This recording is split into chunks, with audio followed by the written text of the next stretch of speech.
Olá, tudo bem? Hoje é quinta-feira e esse é o nosso quinto vídeo sobre a Semana Santa. A quinta-feira da Semana Santa é um dia de muitos acontecimentos e vamos conversar um pouco hoje sobre esses acontecimentos. Esse dia é conhecido também como Quinta-feira Maior, devido a esses acontecimentos. Na quinta-feira, a noite começou, né? A noite da quinta-feira começou com aquele jantar entre com Jesus Cristo e seus apóstolos, né? Nós conhecemos como a última ceia. Vamos lembrar que aquele era o dia da Páscoa, né? A Páscoa judaica começava no pôr do sol da quinta-feira e ia até o pôr do sol da sexta-feira. Essa era a Páscoa judaica. Então, era natural haver uma ceia de Páscoa naquele dia, naquela noite, né? Tecnicamente, eles já estavam na Páscoa, né? Pelo horário da ceia, mas ainda era no dia chamado quinta-feira, como nós conhecemos hoje, né? E eles fizeram aquela ceia. O Salvador deu muitas instruções aos apóstolos, mas além daquilo, e aí é o ponto mais importante, o Salvador Jesus Cristo instituiu naquele momento o sacramento, que em algumas igrejas é chamado de ceia, de Santa Ceia, também é chamado de comunhão, que é a partilha do pão e da água em lembrança, em memória do corpo e do sangue de Cristo. O registro está lá no livro de Mateus, no capítulo 26, os versículos 26 ao 28. Diz assim: E quando comiam, Jesus tomou o pão e, abençoando-o, o partiu e o deu aos discípulos e disse: Tomai, comei, isto é o meu corpo. E tomando o cálice e dando graças, deu-o a eles, dizendo: Bebei dele todos, porque isto é o meu sangue. O sangue do Novo Testamento, que é derramado por muitos para a remissão dos pecados. E esse momento foi o momento em que o Salvador instituiu a ordenança do que nós chamamos de sacramento, né? A ordenança chamada sacramento, como os santos dos últimos dias chamam essa ordenança. Então, o corpo e o sangue de Cristo são lembrados nessa ordenança por meio da partilha do pão e da água, né? Nós não utilizamos o vinho, né? Nesses nossos dias na igreja, utilizamos a água. Uma escritura moderna, em uma escritura moderna, o Senhor disse que não importa o que se come ou o que se bebe nesse momento, né? Não importa. Então, é muito importante nós observarmos aqui sobre o sacramento que nós tomamos o sacramento todos os domingos em memória de Cristo. O pão e a água não se transformam no corpo e no sangue de Cristo. Essa doutrina, embora exista em algumas comunidades cristãs, né, em algumas igrejas cristãs, não existe na Igreja de Jesus Cristo dos Santos dos Últimos Dias. A doutrina da transubstanciação, ou seja, da mudança da substância do pão que se transforma no corpo de Cristo. Não. Nós comemos pão, nós bebemos água e fazemos isso simbolicamente em lembrança do corpo e do sangue de Cristo. E isso está escrito, isso está dito na oração sacramental, quando é dito que estamos fazendo aquilo em lembrança do corpo ou em lembrança do sangue. E é importante nós destacarmos isso. Outro ponto importante é que o sacramento é uma ordenança necessária, é uma ordenança, como é que eu posso dizer? É uma ordenança essencial do Evangelho. O sacramento é a ordenança que nos torna semanalmente, porque nós partilhamos dela todas as semanas, todos os domingos, nos torna semanalmente aptos a continuar, nos torna semanalmente prontos, porque por meio do sacramento nós renovamos o convênio que fizemos em nosso batismo. Então, no sacramento, nós, ao renovarmos o convênio, nos arrependemos e partilhamos o sacramento. Não fosse assim, nós teríamos que nos batizar de novo, e de novo, e de novo, a cada semana, para limpar os nossos pecados.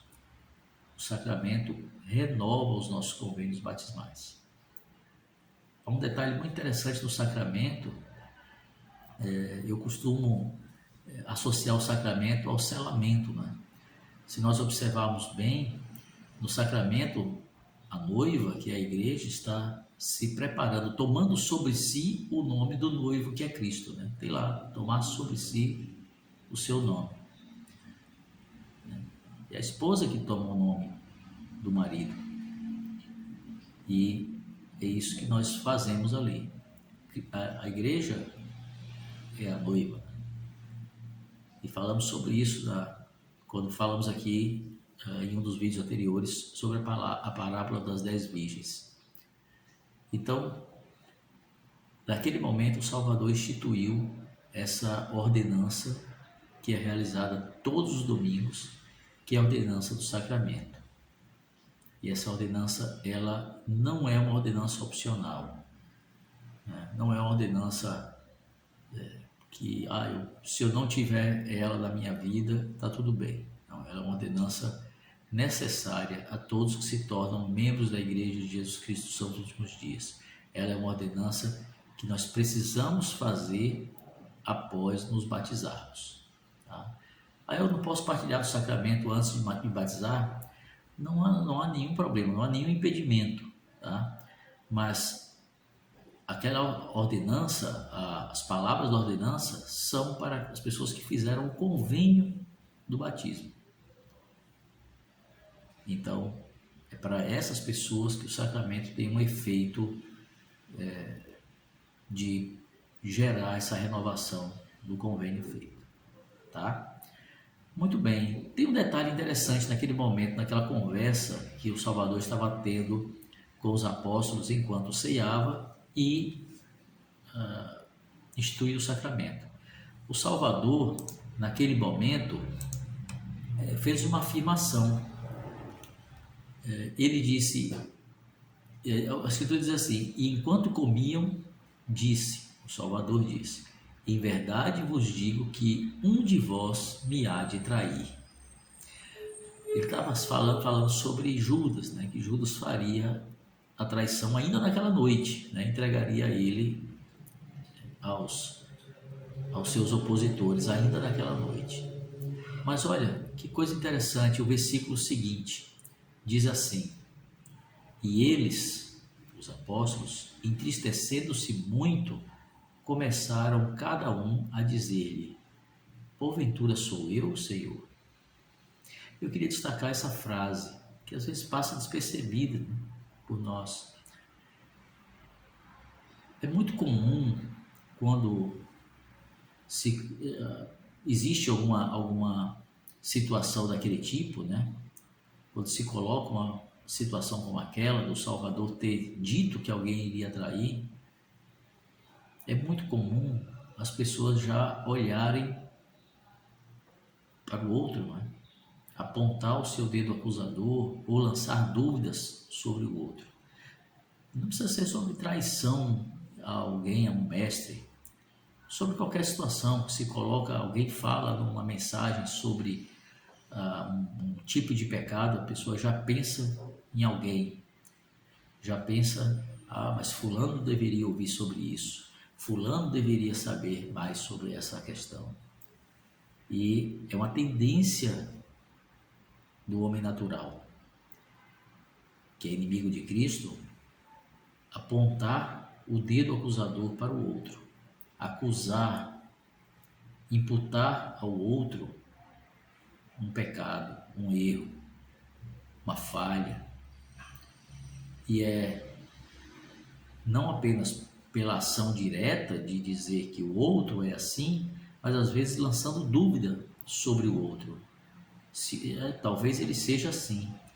E sabemos que quando lançamos uma dúvida sobre o caráter de alguém, sobre a vida de alguém, estamos, na verdade, julgando, né? Porque vai ficar aquela tarja de dúvida sobre a pessoa. A frase dita pelos apóstolos é muito boa. Porventura sou eu, Senhor? É isso que devemos perguntar quando alguém fala em uma mensagem sobre um erro, sobre um tipo de pecado. A primeira reação deve ser: porventura sou eu, Senhor, que preciso melhorar nesse aspecto? Porventura sou eu, Senhor, que preciso me corrigir nesse ponto? Precisamos não nos acusarmos, mas olharmos para nós mesmos. Precisamos sinceramente deixar de apontar o dedo acusador para os outros e pensar: porventura sou eu, Senhor? E buscar em si mesmo onde estão os pontos de melhoria e corrigi-los. Um outro ponto que aconteceu, uma outra situação que aconteceu naquela noite, logo após a ceia, foi o que nós chamamos de lava-pés. O lava-pés é uma ordenança do Evangelho. O lava-pés está citado ali no livro de João, no capítulo 13. Diz assim sobre o lava-pés: levantou-se da ceia, falando sobre Jesus Cristo, levantou-se da ceia, tirou a vestimenta de cima e, tomando uma toalha, cingiu-se. Depois, pôs a água numa bacia e começou a lavar os pés dos discípulos e a enxugar-lhes com a toalha com que estava cingido. Aproximou-se, pois, de Simão Pedro e lhe disse: Senhor,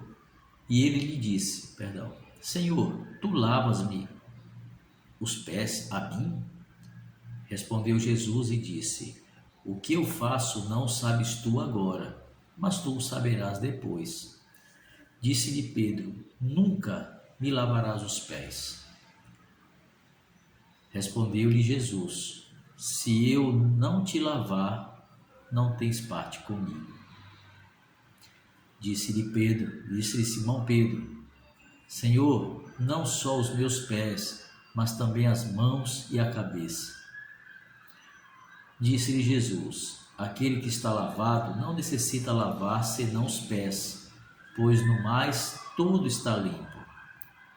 Ora, vós estáis limpos, mas não todos. Olha que coisa interessante. A ordenança do lava-pés estava sendo agora colocada ali, né? Estava sendo estabelecida pelo Salvador Jesus Cristo. E ele disse que aquela ordenança era necessária. Pedro chegou a dizer que jamais, que não ia lavar não os pés, mas depois disse: me lava todo então, mas não precisa, basta lavar os pés. É uma coisa interessante, a Doutrina e Convênios 88, versículo 140, diz assim: e também a ordenança do lava-pés deve ser administrada pelo presidente, ou seja, o elder é presidente da igreja. Então, se alguém pergunta: essa ordenança existe na igreja? Sim, essa ordenança existe na igreja. Essa ordenança existiu desde a restauração e existe na igreja. E essa ordenança que é realizada somente pelo presidente da igreja. Ele é o único que realiza essa ordenança, tá? Conforme Doutrina e Convênios 88. Muito bom. Então, depois do lava-pés, eles saíram, foram ali ao local chamado Getsemane, aquele horto do Getsemane. E lá, o Salvador inicialmente fez uma advertência a Pedro. Está registrado no livro de Lucas, no capítulo 22. Ele disse: Simão, Simão, eis que Satanás vos pediu para vos cirandar como trigo. Mas eu roguei por ti, para que a tua fé não desfaleça. E tu, quando te converteres, fortalece teus irmãos. E ele lhe disse: Senhor, estou pronto para ir contigo até a prisão e a morte. Mas ele disse: Digo-te, Pedro, que não cantará hoje o galo antes que 3 vezes negues que me conheces. Aquela advertência deve ter doído no coração de Pedro, naquele momento, e mais ainda quando de fato ele negou conhecer Cristo 3 vezes antes que o galo cantasse. Algumas pessoas têm a tendência de julgar Pedro por isso, de dizer que Pedro foi fraco, que Pedro traiu Cristo, que Pedro não foi valente, que Pedro não foi um bom exemplo naquele momento. Bem, eu quero recomendar aqui o estudo de um discurso do presidente Spencer W. Kimball. Foi um profeta, foi um presidente da igreja. O discurso chama-se Pedro, meu irmão.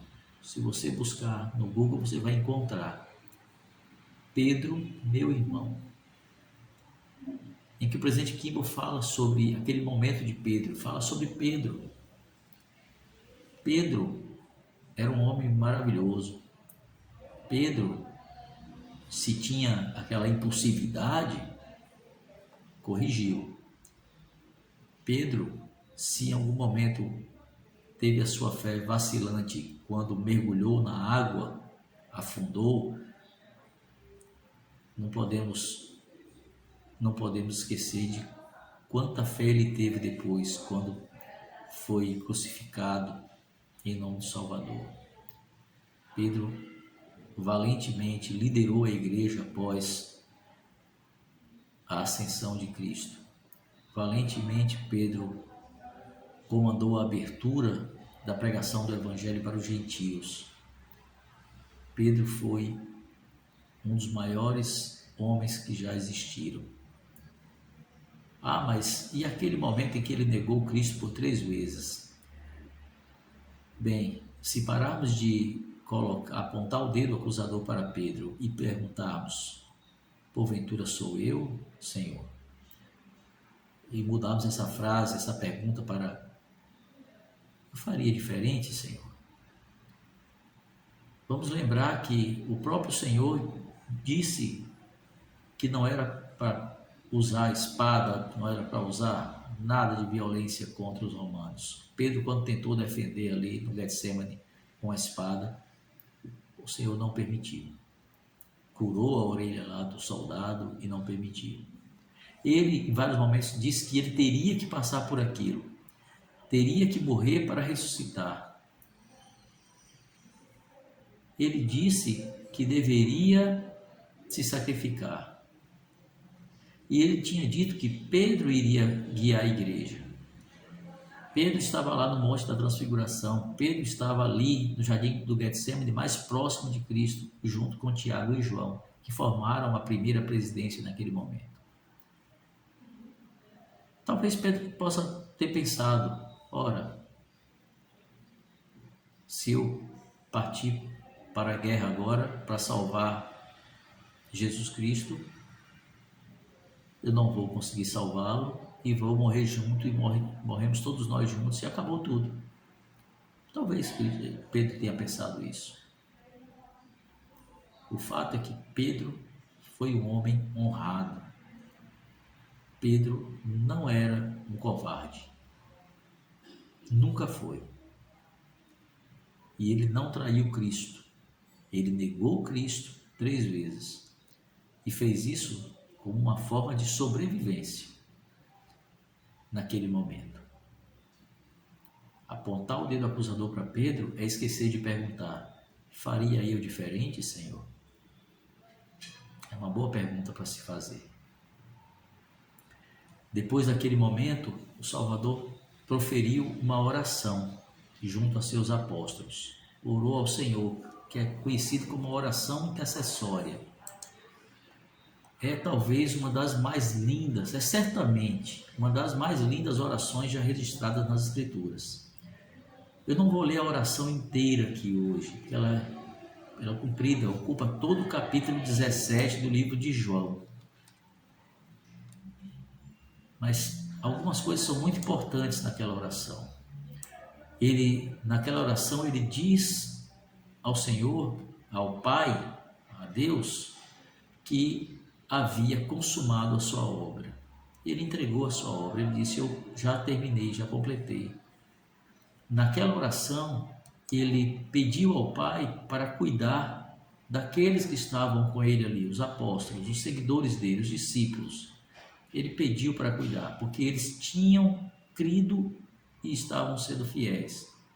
Naquela oração, ele disse que não pedia para tirar eles do mundo, mas que eles pudessem suportar, o mundo. Naquela oração, ele disse que queria que todos, ele disse, para que todos sejam um, como tu, ó Pai, és em mim e eu em ti, que também eles sejam um em nós, para que o mundo creia que tu me enviaste. E ele disse isso após dizer que não rogava somente por aqueles que estavam com ele, mas também por aqueles que, pela sua palavra, pela palavra daqueles apóstolos, hão de crer em mim. Ele estava rogando por nós, que cremos em Cristo. Ele diz: por aqueles que ainda vão crer em mim, por causa da pregação desses apóstolos. Era de nós que ele estava falando. A oração intercessória é uma das mais belas orações registradas. E vale a pena estudar. Capítulo 17 de João é meu convite que vocês possam estudar. E após aquela oração, o Salvador então se retirou e foi cumprir o seu sacrifício expiatório ali no jardim do Getsemane, como está registrado no livro de Marcos, no capítulo 14. E tendo ido um pouco mais adiante, prostrou-se em terra e orou para que, se fosse possível, passasse dele aquela hora. E disse: Abba, Pai, todas as coisas te são possíveis. Afasta de mim este cálice, porém não seja o que eu quero, mas o que tu queres. E chegando, achou-os dormindo. E disse a Pedro: Simão, dormes? Não podes vigiar 1 hora? Vigiai e orai para que não entreis em tentação. O espírito, na verdade, está pronto, mas a carne é fraca. E tomando aí, orou, dizendo as mesmas palavras. E retomando, achou-os outra vez dormindo, porque os seus olhos estavam carregados e não sabiam o que responder. E voltou uma terceira vez e disse-lhes: Dormi agora e descansai. Basta, é chegada a hora. Eis que o Filho do Homem vai ser entregue nas mãos dos pecadores. Naquele momento, o Salvador Jesus Cristo venceu o pecado.